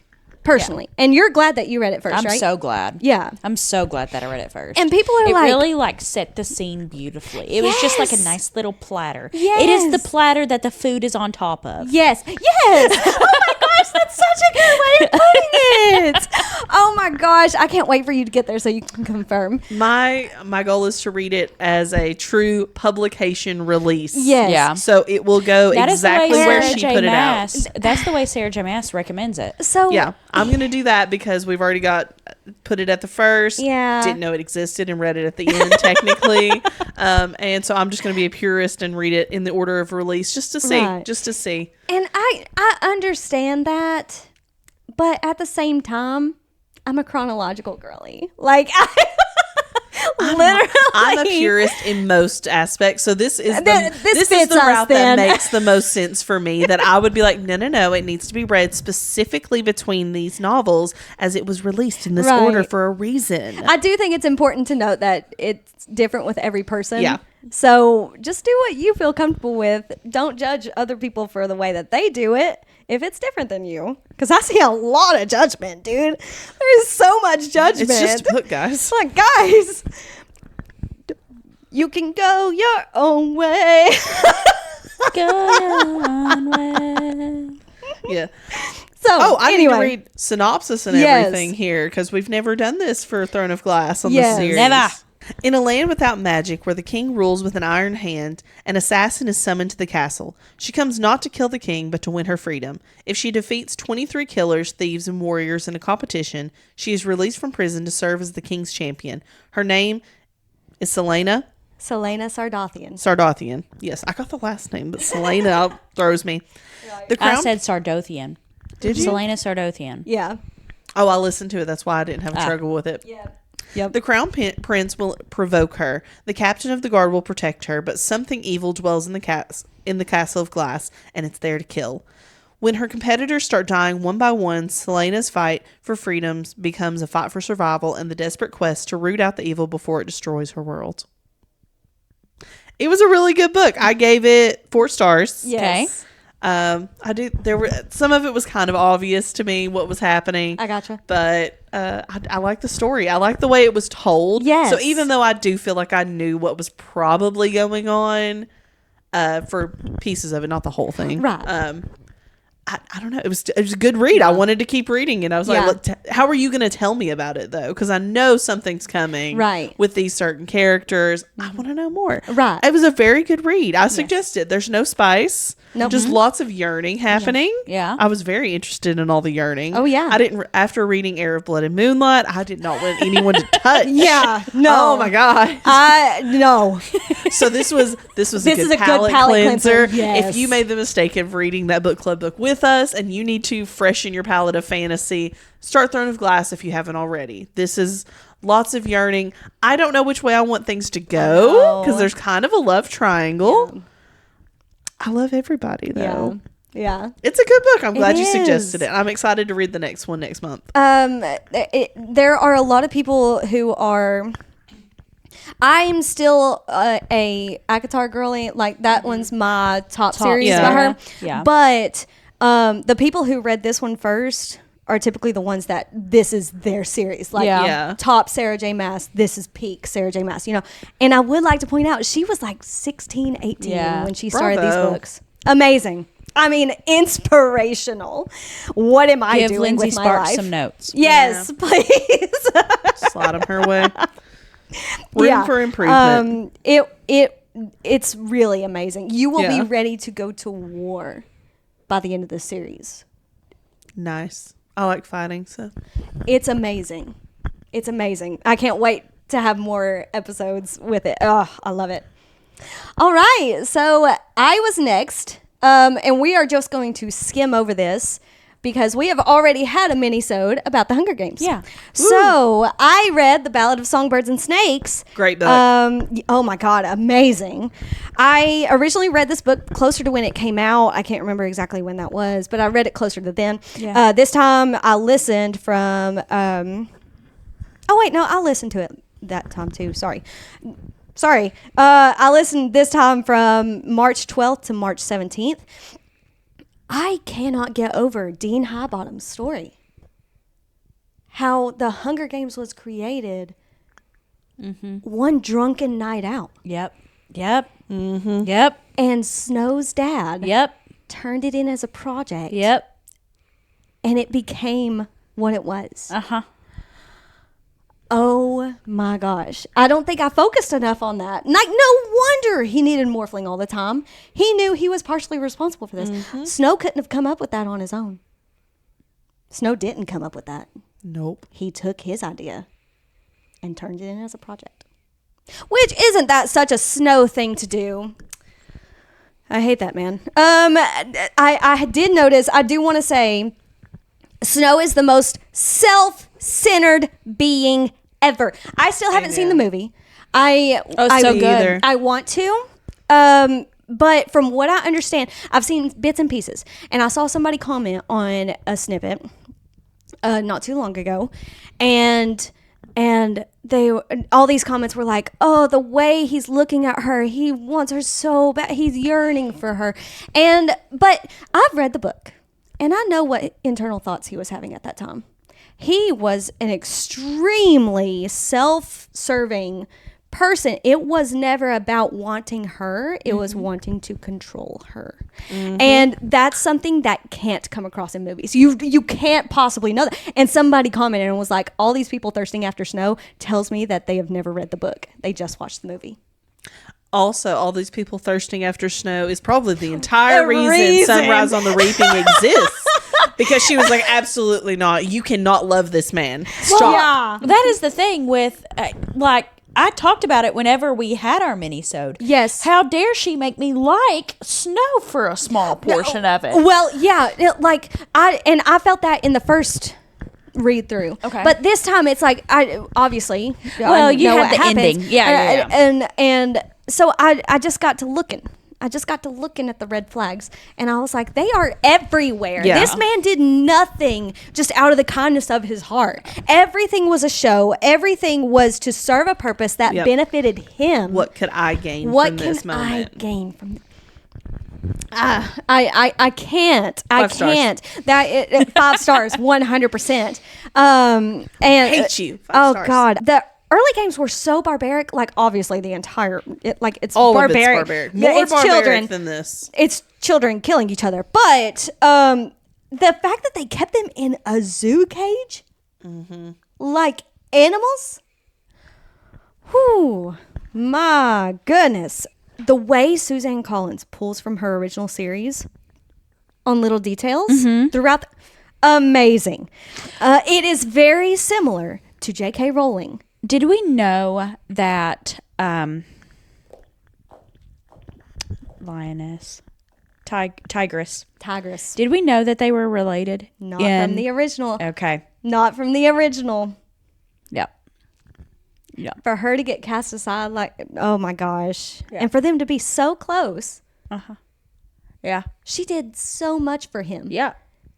And she got cast out. And that just goes to prove how he only did things for people that benefited himself. Yes.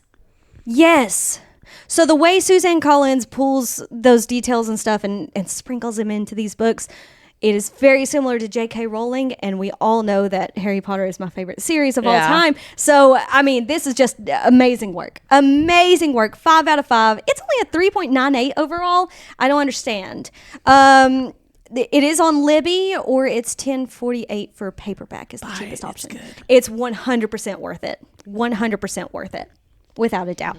All right. Men have called her This crazy. Was my book club pick. And I would like an apology from each of you for not reading this. For the record. Okay. You're the one that picked out yours. The first one. Yeah. Okay. So You should have just put it back and be like, nope, that's mine. Too bad.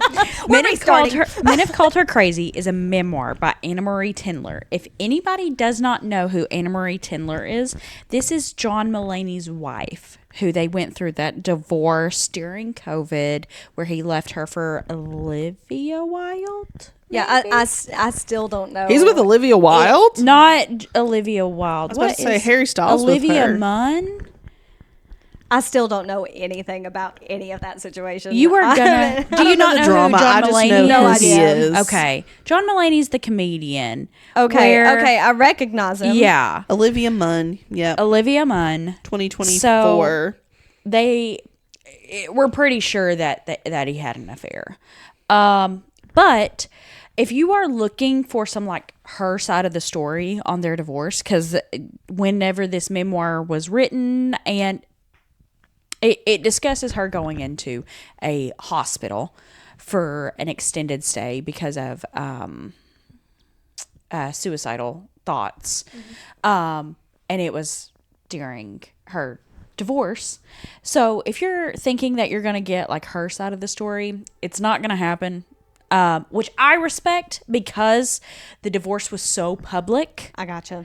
You don't hear anything about John Mulaney other than the fact that she's going through a divorce. Right. Not even talking about like the process of the divorce. She's like, well, ever since my divorce, I've been a bit sad. Okay. And that's it. Yeah. I respect that. I hate it. I want to know the dirt. I want to know, but it's your life, I guess. But I respect it. So let me read the synopsis. In early 2021, popular artist Anna Marie Tindler checked herself into a psychiatric hospital following a year of crippling anxiety, depression, and self-harm. Over 2 weeks, she underwent myriad psychological tests, participated in numerous therapy sessions, connected with fellow patients, and experienced profound breakthroughs, such as when a doctor noted, "There is a you inside that feels invisible to those looking at you from the outside." In Men Have Called Her Crazy, Tindler recounts her hospital experience as well as pivotal moments in her life that preceded and followed. As the title suggests, many of these moments are impacted by men: unrequited love in high school, the 28-year-old she lost her virginity to when she was 16, the frustrations and absurdities of dating in her mid-30s, and her decision to freeze her eggs as all her friends were starting families. This stunning literary self-portrait examines the unreasonable expectations and pressures women face in the 21st century. Yet overwhelming and despairing as that can feel, Tindler ultimately offers a message of hope. Early in her stay in the hospital, she says, "My wish for myself is that one day I'll reach a place where I can face hardship without trying to destroy myself." By the end of the book, she fulfills that wish. 28-year-old? Yeah. You'll have to play that back because all I did when you said it was... My jaw dropped. That's 12-year age gap, meaning like she'd have been a 4-year-old when he was 16. Also, she was 16. Yeah. Yeah. Yeah, it's tough.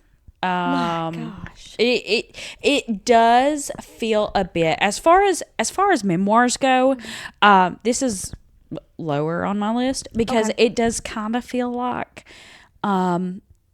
it's just going back and talking about old boyfriends. Okay. You know? Okay. It's not really like, she talks about her stay in the psychiatric hospital, and that I really enjoyed that part of it. But then whenever, you're going to have to cut this because it sounds so anti-feminism of me. Keep it. She blames men for all of her problems. Yeah.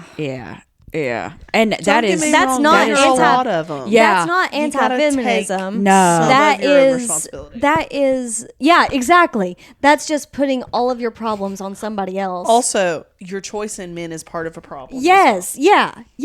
I mean, learn from your mistakes. Like maybe. at the end of it, her doctors that were men, she talks about the notes that they put on, and she's like, I mean, just ripping them to shreds. She's like, I trusted these men, and look what they wrote down about me, and like all this other stuff. And I'm like, girl. They're just taking notes to make sure they can help you the best as possible. Yeah. It's their professional opinion. Also, they're not going to remember this, so they got to write it down. Right. Yeah. I do want to read a quote because if like 21, 22-year-old me would have had this quote back in the day, it would have like been plastered on everything. She'd have a tattoo of it right now. Is that what you're saying? Yeah. I'd have something done, you know. Let's hear it. So I wrote, "Something I wish I heard before I was married and going through breakups constantly." Quote. "I still feel like I'm dying while going through a breakup. Only now I feel like I'm dying for 1 or 2 days versus a month or months. That's progress. I've come to understand that the dying feeling comes after the anger wears off, when I'm left with the emptiness of knowing that I must, once again, rely solely on myself for company. So I acknowledge my loneliness. I acknowledge my anger was largely created by fear, of rejection, of being unlovable, of lacking control, of having to begin the getting to know you phase all over again with someone new, even if I can even find someone new who I want to start the getting to know you phase with. This feeling is temporary, though, and it is universal, which brings me comfort." That is a good quote. Yeah. I wish I would have had that back in the day. Right. Because I thought that it was just like, oh, just me. Like, have I was like, feeling I is just loved him so temporary. much. But really, it is. It is just, and I want young girls to hear this. You will find somebody. But whenever you're going through that breakup, you're like, I don't think I will. You will. Yeah. And they just get better. Right. Yeah. Because you learn each relationship teaches you something. Yes. Yeah. And so they just if you're get willing better. to learn. Yeah, they just get better. And Anna Marie Tindler, if you're watching this, I really enjoyed your book. And if you're still going through the whole breakup stuff, then I want you to know that too. It just gets better. Mm-hmm. Yep. What'd you rate it? 2014 Allie would have it I right rated here on her ribs next to her heart that Probably. says, "This feeling is temporary but universal." Yeah. Oh, why do I kind of want that now? Do it. I'm terrified of commitment. You're married with a child. You have a daughter. Oh, we went out of order a little bit. Yeah, That's she all. did that one. I'm done. Oh, so I you're done? apologize. No, I'm just going to talk a little bit about Sunrise on the Reaping and the Hunger Games. I've just got a couple notes. Go ahead. Couple notes. So, obviously, I was trying to read through the entire Hunger Games series before reading Sunrise on the Reaping, but it timed out to where I finished Ballad of Songbirds and Snakes the day before the book. So you went the Sunrise on the through Reaping came out. You went through the chronological. I went chronologically, Yeah. which I prefer doing anyway. So I read this one. The release date was March 18th. I read it March 18th through March 19th. And with this book is when Suzanne Collins reached J.K. Rowling and Sarah J. Maas level. Really? Yes. Whoa. She That's a my high gosh, I'm honor for excited. her. is I got there. the notification. I put it on the notify me whenever Libby gets there. I got the notification, Yeah. clicked on it, several month wait. Same. Also, it Dead. held me off by 2 hours to tell me for the notification. For some reason, my phone glitched out. I was so mad. Oh my gosh. I bet. I wonder if that's what happened to me too. Probably. Might be. So many people had it on the notify. Yeah. Because, see, I got Ballad of Songbirds and Snakes like that. Immediately. Because I was one of those jump people at the very start. Yes. I didn't look out this round. Didn't look out this time. Used Yeah, all you my- only got one shot. Yeah. Used all of it then. No, I got it twice. Apprentice to the Villain, I got it that way too. Oh, Yeah. see, it was, I had too much luck. Yes. That's just not fair. They were like, this is too much. So the You got to connections that humble her she a little bit. the connections that she made in these books were amazing. And there were no plot holes in the original series. There was none. But it's like she expanded on things that were just skimmed over in the original. Amazing. Amazing. I was composing these notes on the 26th, and as of that afternoon, the rating was 4.72 with 116,218 ratings. That's a lot in one day. well, that was in one release, like 2 weeks. Is that how long? No, that was 1 week. 1 week. That's how many reviews you have. Wow. Yes. For those who have at least Suzanne been Collins, you want to adopt me? I'm available for adoption as well. for those who have been with us since at least the January debrief, I made the statement that Fourth Wing was the highest rating book that I, based on these numbers, this is going to exceed. Because with that one, it was 4.58 overall with 2.8 million. It's going to exceed that. It's going to exceed Seems that. like it. Yes. So, congratulations, Suzanne Collins. You have reached that list for me. So, I'm obviously I'm not going to give any spoilers, obviously, because I want you guys to read it. There are 2 audio mistakes in this book, and I have the recordings from Snapchat in case anything happens and they're like, we're going to update it and fix it. I want the proof. I want to keep the proof that it's really there and I'm not insane. First one, chapter 8, a little past the halfway point. The narrator says, Sunrise on the Reaping, disc 4. Which I've heard in older audiobooks. Right. Yeah. And honestly, whenever I was getting like the prices and stuff, the audiobook or the CD, the audio CD is an option. So obviously they did put it on discs. It's just crazy that 8 chapters and you're at disc 4. Yeah. How large are these files? Like Huge. And then Huge. it's gonna be huge. And then chapter 11, the narrator repeats a sentence with a different inflection and left both in there. And I almost missed it because it was the same sentence, but where it was slightly different tone there at the end, it was like, oh, Wait. What? wait a second, something's not right here. Well, wait. Yes. So yeah, I will always have proof of that because I saved those videos. I gave it a 5 out of 5, 4.72 overall. $18.99 on Kindle is the cheapest option. Yeah. Technically, using an Audible Credit is cheaper because that equals out to be Maybe I'll do that. about $11 to $12 for a credit. So technically, that's the cheapest, but. And then the Hunger Games, all I wanted to say here, I read it 19th through the 21st. Having these 2 extra books makes me appreciate this series more. I I've always loved the series. I changed my 4-star rating to a 5-star rating after rereading it this time because of the extra backstory that we've gotten with Ballad of Songbirds and Snakes and Sunrise on the Reaping. I changed my review. That's awesome. Yes, it wasn't, like I said, it wasn't missing anything. But it just... And I'm glad she released them the way that she did. Yes. And I'm glad that I read them the way that she released them, because I did have that inner dialogue where it was like, oh my gosh, no. Yes. Why am I doing that? Right. Bad. Allie, stupid. stupid. So this one is a 4.34 overall. I did want to say, in our mini-sode, the theory was proposed about it being the 13 colonies. Yeah. So I was purposefully listening for that. The capital is in Colorado. Okay. Yes. Yeah. Yes. Okay. So it can't be the 13 colonies. So that's all on the coast. It's all the way in Colorado, the capital is. So it's got to be after. Does it say that? Or is it just... It's in a place that they... There's a map you can look at that shows it too. Oh, okay. So that was disproven. And I Okay. wanted to put that out there. So, Allie, it is your turn In with the middle of the night. Middle of the In Night. my dreams. Sing too.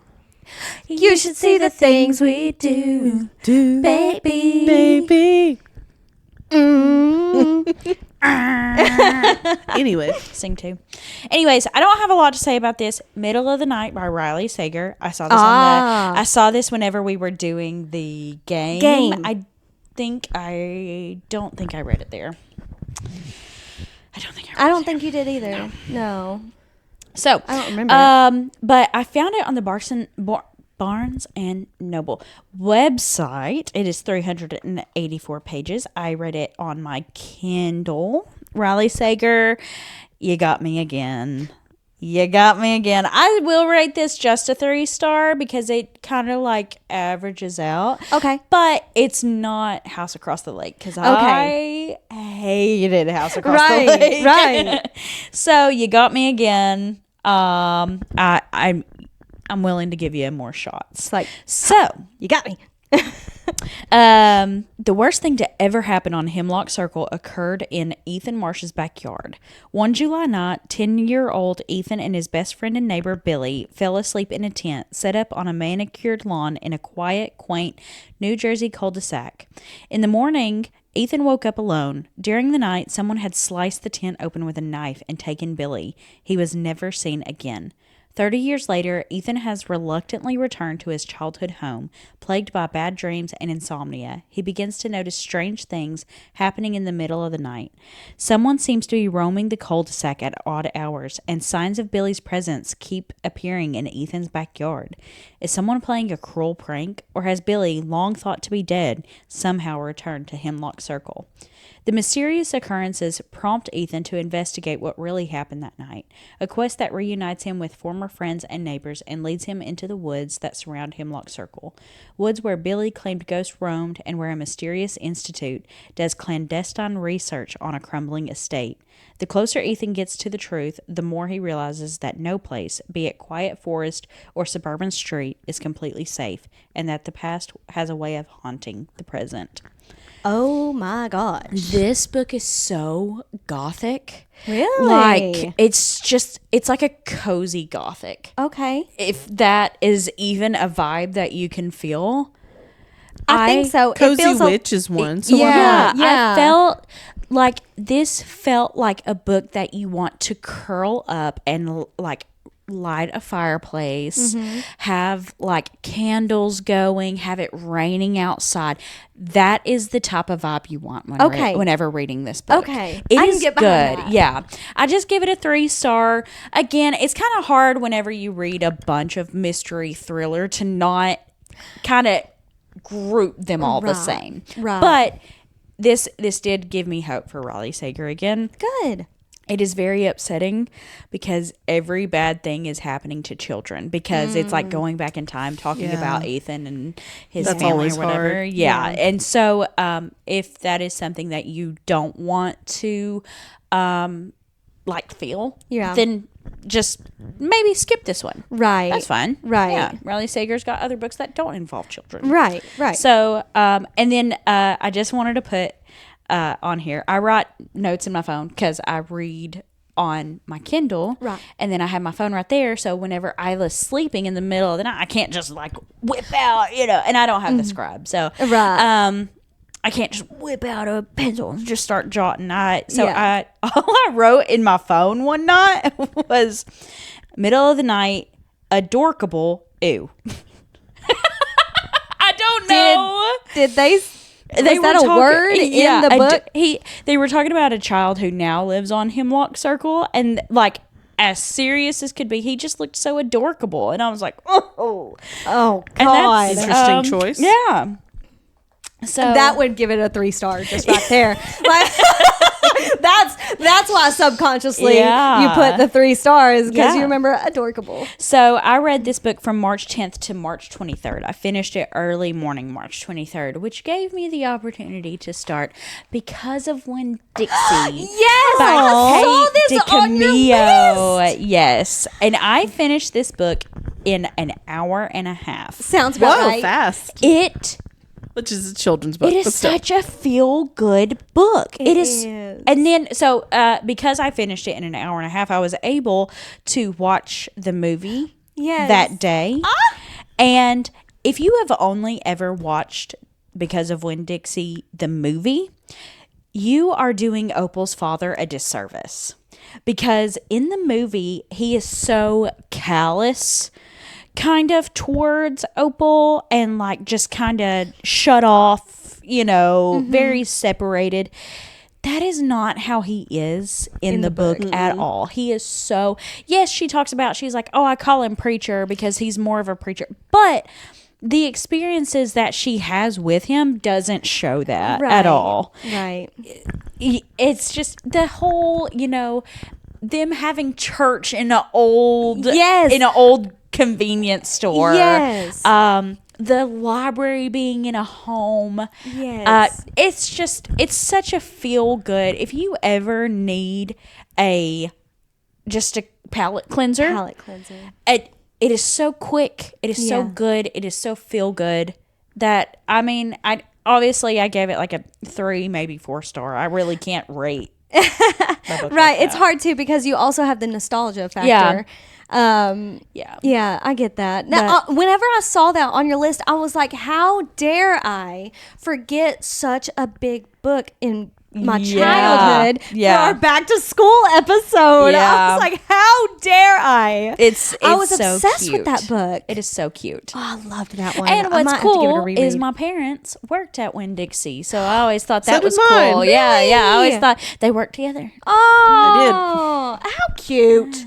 How cute is that? Yep. So that's all I had for the month. I love that. I've got just a couple more. I didn't write down Mockingjay at the end, but I've got Catching Fire and Mockingjay. I read Catching Fire on March 25th. And I just want to say, this one has always been my favorite out of the original 3.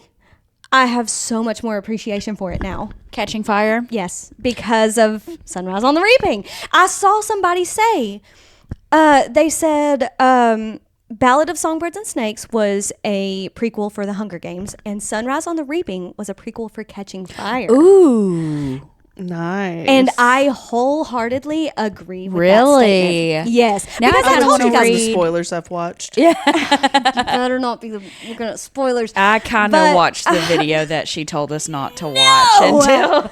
How done dare that. you?